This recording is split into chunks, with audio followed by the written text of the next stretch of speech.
This is No Name. Real words, hidden feelings. Stories I say off my chest. I don't know how to hug, because the hug I got was a hit.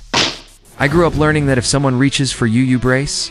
My home wasn't violent every single day, but that was the problem.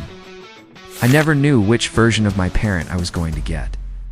One day, a touch could mean praise, a pat on the back for a good grade. The next, it could be punishment for something I didn't even know I did wrong.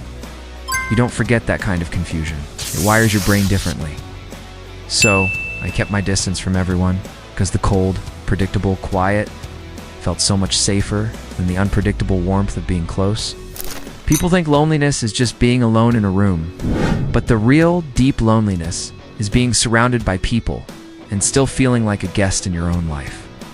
It's sitting at a dinner table, hearing laughter through the walls, and having to wonder, is that laughter joy, or is it danger? Is it pointed at me?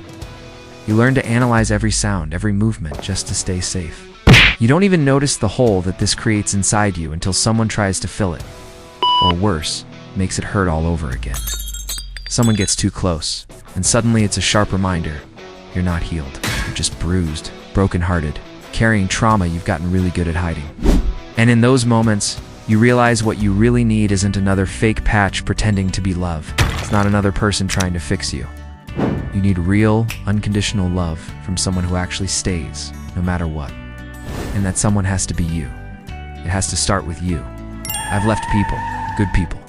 I VA pushed them away because I didn't want them to meet me in that vulnerable place where softness lives. Love felt like a foreign language I had never learned. I could see others speaking it fluently, but all I could do was nod and pretend I understood. And that pretending was exhausting. It was easier to be alone than to keep up the act.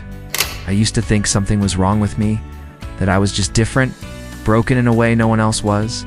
But now I'm starting to understand. You can feel safe in someone else's arms until your own body learns that arms can be a safe place, that touch can be gentle, that love doesn't have to hurt. I'm still learning.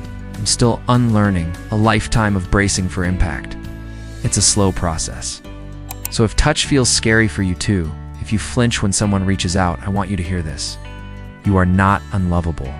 You are not broken. You're just recovering from a love that never learned how to be gentle. That was another story with no name. Real words, hidden feelings. Stories we take off our chest.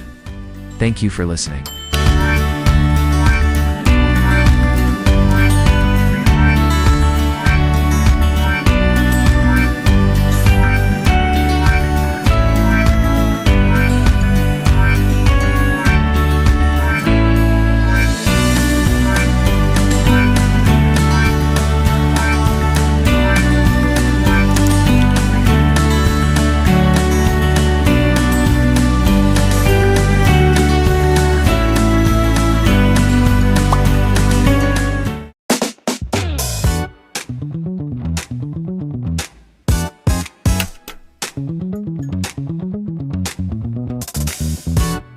Thank you.